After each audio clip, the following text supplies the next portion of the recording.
आ जाओ भाई अंदर।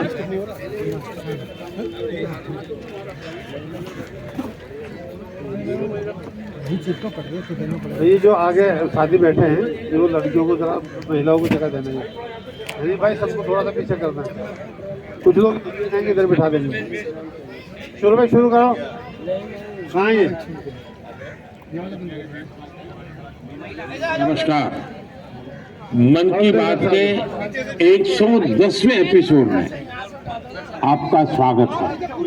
हमेशा की तरह इस बार भी हमें आपके ढेर सारे सुझाव, इनपुट्स और कमेंट्स मिले और हमेशा की तरह इस बार भी ये चुनौती है कि एपिसोड में किन-किन विषयों को शामिल किया जाए। मुझे पॉजिटिविटी से भरे एक से बढ़कर एक इनपुट्स मिले। इनमें बहुत सारे ऐसे देशवासियों का जिक्र है जो दूसरों के लिए उम्मीद की किरण बनकर उनके जीवन में बेहतरी लाने में जुटे हुए हैं। साथियों, कुछ ही दिन बाद 8 मार्च को हम महिला दिवस मनाएंगे। ये विशेष दिन देश की विकास यात्रा में नारी शक्ति के योगदान को नमन करने का अवसर होता है। महाकवि भारतीयार जी ने कहा है कि विश्व तभी समृद्ध होगा जब महिलाओं को समान अवसर मिलेंगे। आज भारत की नारी शक्ति हर क्षेत्र में प्रगति की नई ऊंचाइयों को छू रही है। कुछ वर्ष पहले तक किसने सोचा था कि हमारे देश में गांव में रहने वाली महिलाएं भी ड्रोन उड़ाएंगी, लेकिन आज ये संभव हो रहा है। अब तो गांव-गांव में ड्रोन दीदी की इतनी चर्चा हो रही है, हर किसी की जुबान पर नमो ड्रोन दीदी, नमो ड्रोन दीदी ये चल पड़ा है। हर कोई इसके विषय में चर्चा कर रहा है। एक बहुत बड़ी जिज्ञासा पैदा हुई है और इसलिए मैंने भी सोचा कि क्यों ना इस बार मन की बात में एक नमो ड्रोन दीदी से बात की जाए। हमारे साथ इस वक्त नमो ड्रोन दीदी सुनीता जी जुड़ी हुई है जो उत्तर प्रदेश के सीतापुर से हैं। आइए उनसे बात करते हैं। सुनीता देवी जी, आपको नमस्कार। नमस्ते सर। अच्छा सुनीता जी, पहले मैं आपके विषय में जानना चाहता हूँ, आपके परिवार के विषय में जानना चाहता हूँ। थोड़ा कुछ बता दीजिए। सर, हमारे परिवार में 2 बच्चे हैं, हमें हस्बैंड है, माता जी है मेरी। आपकी पढ़ाई क्या हुई Sunita ji? Sir BA final है। और वैसे घर में कारोबार वगैरह क्या है? कारोबार वगैरह खेती बाड़ी करते हैं, खेती वगैरह। अच्छा सुनीता जी, ये ड्रोन दीदी बनने का आपका सफर कैसे शुरू हुआ? आपको ट्रेनिंग कहाँ मिली? कैसे कैसे बदलाव क्या आया? मुझे पहले से जानना है। जी सर, ट्रेनिंग हमारी फूलपुर एक्सपो कंपनी में हुआ था इलाहाबाद में और वहीं से हमको ट्रेनिंग मिली है। तो तब तक आपने ड्रोन के विषय में सुना था कभी? सर सुना नहीं था, एक बार ऐसे देखे थे कृषि विज्ञान केंद्र जो सीतापुर का है, वहाँ पे हमने देखा था, पहली बार वहाँ देखा था हमने ड्रोन। सुनीता जी, मुझे ये समझना है कि माना पहले दिन गए, पहले दिन आपका ड्रोन दिखाया होगा, फिर कुछ मोड़ को पढ़ाया गया होगा, कागज में पढ़ाया गया होगा, फिर मैदान में ले जाके प्रैक्टिस क्या क्या हुआ होगा, आप मुझे समझा सकती है पूरा वर्णन? जी सर, पहले दिन पर हम लोग जब गए हैं तो उसके दूसरे दिन से हम लोगों की ट्रेनिंग शुरू हुई थी। पहले तो थ्योरी पढ़ाई गई थी, तो क्लास चले थे 2 दिन। क्लास में ड्रोन में क्या क्या पार्ट है, कैसे कैसे आपको क्या क्या करना है, ये सारी चीजें थ्योरी में पढ़ाई गई थी। तीसरे दिन सर हम लोगों का पेपर हुआ था। उसके बाद में फिर सर एक कंप्यूटर पे भी शुरू हुआ था। हम पहले क्लास चला, उसके बाद में टेस्ट लिया गया, फिर प्रैक्टिकल करवाया गया था हम लोगों का। मतलब ड्रोन कैसे उड़ाना है, कैसे कैसे मतलब आपको कंट्रोल कैसे संभालना है, हर चीज सिखाई गई थी प्रैक्टिकल के तौर में। ड्रोन काम क्या करेगा वो कैसे सिखाया? पर ड्रोन काम करेगा कि जैसे अभी फसल बड़ी हो रही, बरसात का मौसम या कुछ भी ऐसे बरसात में दिक्कत होती, खेत में फसल में हम लोग घुस नहीं पा रहे हैं, तो कैसे मजदूर अंदर जाएगा। तो इसके माध्यम से बहुत फायदा किसानों को होगा और वहाँ खेत में घुसना भी नहीं पड़ेगा। हमारा ड्रोन जो हम मजदूर लगा के अपना काम करते हैं, तो हमारा ड्रोन से मेड़ पे खड़े होकर भी अपना वो कर सकते हैं। कोई कीड़ा मकोड़ा अगर खेत के अंदर है, उससे हमें सावधानी भी बरतनी रहेगी, कोई दिक्कत नहीं हो सकती है। और किसानों को भी बहुत अच्छा लग रहा है सर, हमने पैसे देकर स्प्रे कर चुके हैं भी सर। तो किसानों को भी समझ है कि इसका फायदा है। जी सर, किसानों को बहुत संतुष्ट होते हैं, कह रहे हैं बहुत अच्छा लग रहा है, समय का भी बचत होता है, सारी सुविधा आप खुद देखे हैं, पानी दवा सब साथ में रखते हैं और हम लोगों को सिर्फ आके खेत बताना पड़ता है कि कहाँ से कहाँ तक मेरा खेत है और सारा काम आधा घंटा में ही निपटा देती हूँ। तो ये ड्रोन देखने के लिए और लोग भी आते होंगे फिर तो? सर बहुत भीड़ लग जाती है, ड्रोन देखने के लिए बहुत सारे लोग आ जाते हैं। जो बड़े बड़े फार्मर्स लोग हैं वो लोग नंबर भी ले जाते हैं कि हम भी आपको बुलाएंगे स्प्रे के लिए। अच्छा, तो मेरा एक मिशन है लखपति दीदी बनाने का। अगर आप देश भर की बहनें सुन रही हैं तो एक ड्रोन दीदी आज पहली बार मेरे साथ बात कर रही है, तो क्या कहना चाहेगी आप? जैसे आज मैं अकेले ड्रोन दीदी हूँ, तो ऐसे ही हजारों बहनें आगे आए कि मेरे जैसे ड्रोन दीदी वो भी बने। और मुझे बहुत खुशी होगी कि जब मैं अकेली हूँ, मेरे साथ में और हजारों लोग खड़े होंगे तो बहुत अच्छा लगेगा कि हम अकेले नहीं, बहुत सारे लोग हमारे साथ में ड्रोन दीदी के नाम से पहचाने जाते हैं। चलिए सुनीता जी, मेरी तरफ से आपको बहुत बहुत बधाई। ये नमो ड्रोन दीदी ये देश में कृषि को आधुनिक बनाने का एक बहुत बड़ा माध्यम बन रही है। मेरी बहुत बहुत शुभकामनाएं। Thank you sir. Thank you.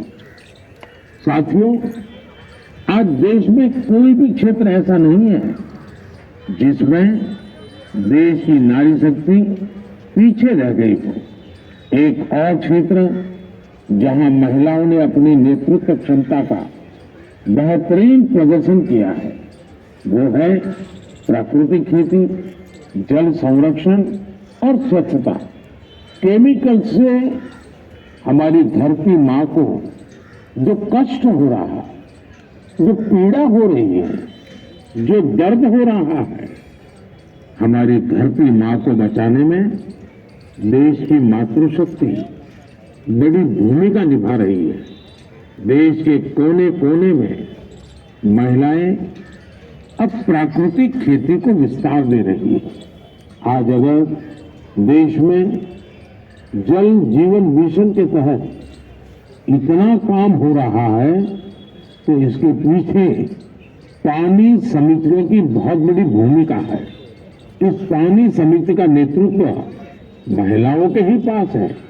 इसके अलावा भी बहनें बेटियां जल संरक्षण के लिए चौतरफा प्रयास कर रही हैं।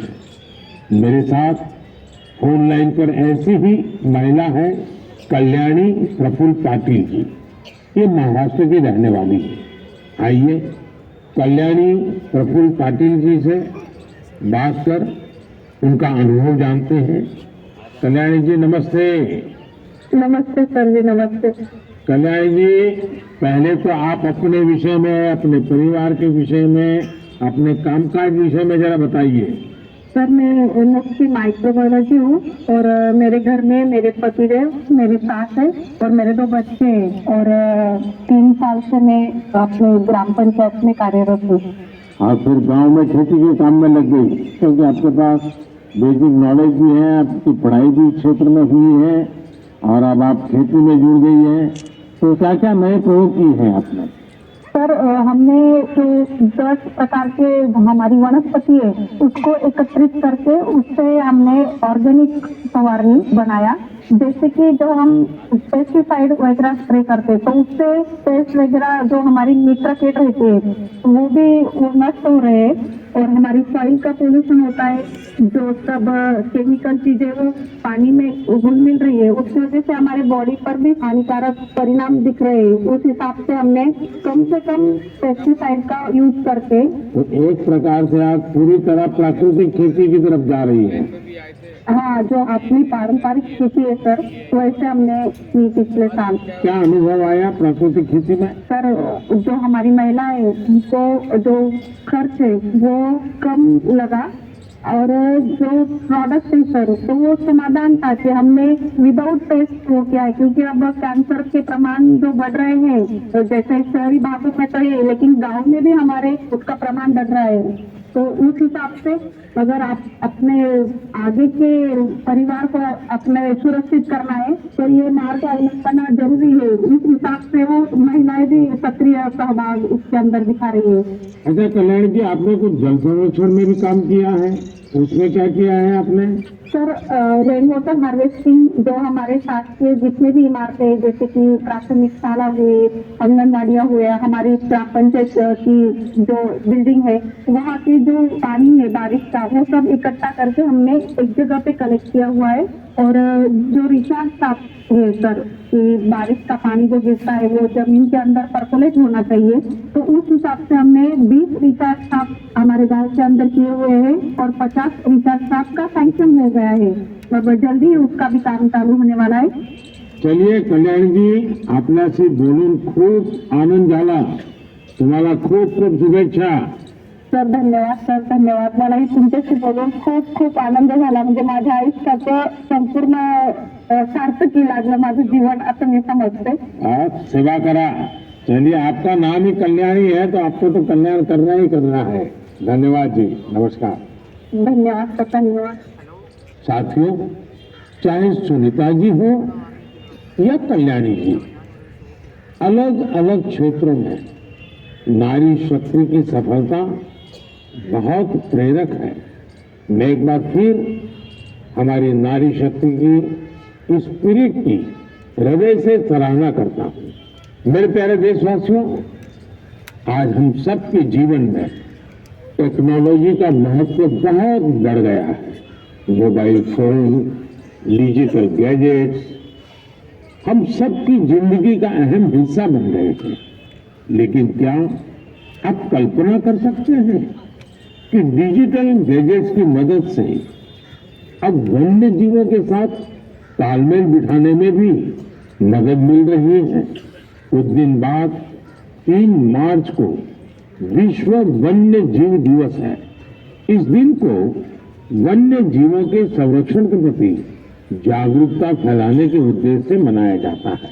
इस वर्ष वर्ल्ड वाइल्ड लाइफ डे की थीम में डिजिटल इनोवेशन को सर्वोपरि रखा गया है. आपको ये जानकर खुशी होगी कि हमारे देश के अलग अलग हिस्सों में वन्य जीवों के संरक्षण के लिए टेक्नोलॉजी का खूब उपयोग हो रहा है. पिछले कुछ वर्षों में सरकार के प्रयासों से देश में बाघों की संख्या बढ़ी है. महाराष्ट्र के चंद्रपुर के टाइगर रिजर्व में बाघों की संख्या 250 से ज्यादा हो गई है. चंद्रपुर जिले में इंसान और बाघों के संघर्ष को कम करने के लिए आर्टिफिशियल इंटेलिजेंस की मदद ली जा रही है.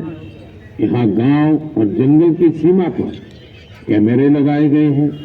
जब भी कोई बाघ गांव के करीब आता है तब एआई की मदद से स्थानीय लोगों को मोबाइल पर अलर्ट मिल जाता है. आज इस टाइगर रिजर्व के आसपास के 13 गांवों में इस व्यवस्था से लोगों को बहुत सुविधा हो गई है और बाघों को भी सुरक्षा मिली है. साथियों, आज युवा एंटरप्रेन्योर्स भी वन्य जीव संरक्षण और इको टूरिज्म के लिए नए नए इनोवेशन सामने ला रहे हैं. उत्तराखंड के रुड़की में रोटर प्रिसीजन ग्रुप्स ने wild life institute of India के सहयोग से ऐसा ड्रोन तैयार किया है जिससे केन नदी में घड़ियालों पर नजर रखने में मदद मिल रही है. इसी तरह बेंगलुरु की एक कंपनी ने बगीरा और गरुड़ नाम का ऐप तैयार किया है. बगीरा ऐप से जंगल सफारी के दौरान वाहन की स्पीड और बूस्ट गतिविधियों पर नजर रखी जा सकती है. देश के कई टाइगर रिजर्व में इसका उपयोग हो रहा है. आर्टिफिशियल इंटेलिजेंस और इंटरनेट ऑफ थिंग्स पर आधारित गरुड़ ऐप को किसी सीसीटीवी से कनेक्ट करने पर रियल टाइम अलर्ट मिलने लगता है। वन्य जीवों के संरक्षण की दिशा में इस तरह के हर प्रयास से हमारे देश की जैव विविधता और समृद्ध हो रही है। साथियों, भारत में तो प्रकृति के साथ तालमेल हमारी संस्कृति का अभिन्न हिस्सा रहा है। हम हजारों वर्षों से प्रकृति और वन्य जीवों के साथ सह अस्तित्व की भावना से रहते आए हैं। अगर आप कभी महाराष्ट्र के मेलघाट टाइगर रिजर्व जाएंगे तो वहां स्वयं इसे अनुभव कर सकेंगे। इस टाइगर रिजर्व के पास खटकरी गांव में रहने वाले आदिवासी परिवारों ने सरकार की मदद से अपने घर को होम स्टे में बदल दिया है। ये उनकी कमाई का बहुत बड़ा साधन बन रहा है। इसी गांव में रहने वाले कोरकू जनजाति के प्रकाश जानकर जी ने अपनी 2 हेक्टेयर जमीन पर 7 कमरों वाला होम स्टे तैयार किया है। उनके यहाँ रुकने वाले पर्यटकों के खाने पीने का इंतजाम उनका परिवार ही करता है। अपने घर के आसपास उन्होंने औषधीय पौधों के साथ आम और कॉफी के पेड़ भी लगाए हैं। इससे पर्यटकों का आकर्षण तो बढ़ा ही है, दूसरे लोगों के लिए भी रोजगार के नए अवसर बनेंगे। मेरे प्यारे देशवासियों, जब पशुपालन की बात करते हैं तो अक्सर गाय भैंस तक ही रुक जाते हैं, लेकिन बकरी भी तो एक अहम पशुधन है जिसकी उतनी चर्चा नहीं होती है। देश के अलग अलग क्षेत्रों में अनेकों लोग बकरी पालन से भी जुड़े हुए हैं। ओडिशा के कालाहांडी में बकरी पालन गांव के लोगों की आजीविका के साथ साथ उनके जीवन स्तर को ऊपर लाने का भी एक बड़ा माध्यम बन रहा है। इस प्रयास के पीछे जयंती महापात्रा जी और उनके पति वीरेंद्र साहू जी का एक बड़ा फैसला है। ये दोनों बेंगलुरु में मैनेजमेंट प्रोफेशनल्स थे, लेकिन इन्होंने ब्रेक लेकर कालाहांडी के सालेभटा गांव आने का फैसला लिया। ये लोग कुछ ऐसा करना चाहते थे जिससे यहाँ के ग्रामीणों की समस्याओं का समाधान भी हो, साथ ही वो सशक्त भी बने। सेवा और समर्पण से भरी अपनी इसी सोच के साथ इन्होंने माणिकस्तु एग्रो की स्थापना की और किसानों के खिलाफ काम शुरू किया। जयंती जी और वीरेंद्र जी ने यहाँ एक दिलचस्प माणिकस्तु गॉड बैंक भी खोला है। वे सामुदायिक स्तर पर बकरी पालन को बढ़ावा दे रहे हैं। उनके गोट फार्म में करीब दर्जनों बकरियां हैं। माणिकस्तु गोट बैंक इसने किसानों के लिए एक पूरा सिस्टम तैयार किया है। इसके जरिए किसानों को 24 महीने के लिए 2 बकरियां दी जाती हैं। 2 वर्षों में बकरियां 9 से 10 बच्चों को जन्म देती है। इनमें से 6 बच्चों को बैंक रखता है, बाकी उसी परिवार को दे दी जाती है जो बकरी पालन करता है। इतना ही नहीं, बकरियों की देखभाल के लिए जरूरी सेवाएं भी प्रदान की जाती हैं। आज 50 गांवों के 1000 से अधिक किसान इस दंपत्ति के साथ जुड़े हैं। उनकी मदद से गांव के लोग पशुपालन के क्षेत्र में आत्मनिर्भरता की ओर बढ़ रहे हैं। मुझे ये देखकर बहुत अच्छा लगता है कि विभिन्न क्षेत्रों में सफल प्रोफेशनल्स छोटे किसानों को सशक्त और आत्मनिर्भर बनाने के लिए नए नए तरीके अपना रहे हैं। उनका यह प्रयास हर किसी को प्रेरित करने वाला है। मेरे प्यारे देशवासियों, हमारी संस्कृति की सीख है परमार्थ परमो धर्मः, यानी दूसरों की मदद करना ही सबसे बड़ा कर्तव्य है। इसी भावना पर चलते हुए हमारे देश में अनगिनत लोग निस्वार्थ भाव से दूसरों की सेवा करने में अपना जीवन समर्पित कर देते हैं। ऐसे ही एक व्यक्ति है बिहार में भोजपुर के भीम सिंह भवेश जी। अपने क्षेत्र के मुसहर जाति के लोगों के बीच इनके कार्यों की खूब चर्चा है। इसलिए मुझे लगा कि क्यों न आज इनके बारे में भी आपसे बात की जाए। बिहार में मुसहर एक अत्यंत वंचित समुदाय रहा, बहुत गरीब समुदाय रहा है।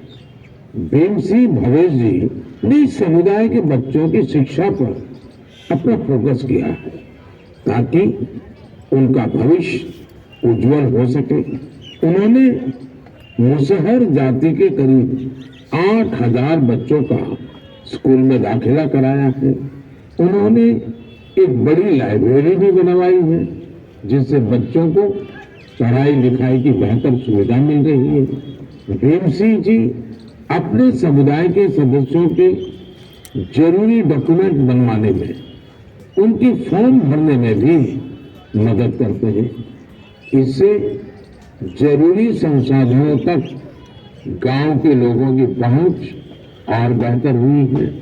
लोगों का स्वास्थ्य बेहतर हो, इसके लिए उन्होंने 100 से अधिक मेडिकल कैंप लगवाए हैं। जब कोरोना का महासंकट सिर पर था तब भीम सिंह जी ने अपने क्षेत्र के लोगों को वैक्सीन लगवाने के लिए भी बहुत प्रोत्साहित किया। देश के अलग अलग हिस्सों में भीम सिंह भवेश जी जैसे कई लोग हैं जो समाज में ऐसे अनेक नेक कार्यों में जुटे। एक जिम्मेदार नागरिक के तौर पर हम इसी प्रकार अपने कर्तव्यों का पालन करेंगे तो एक सशक्त राष्ट्र के निर्माण में बहुत ही मददगार साबित होगा। मेरे प्यारे देशवासियों, भारत की सुंदरता, यहाँ की विविधता और हमारी संस्कृति के अलग अलग रंगों में भी समाहित है।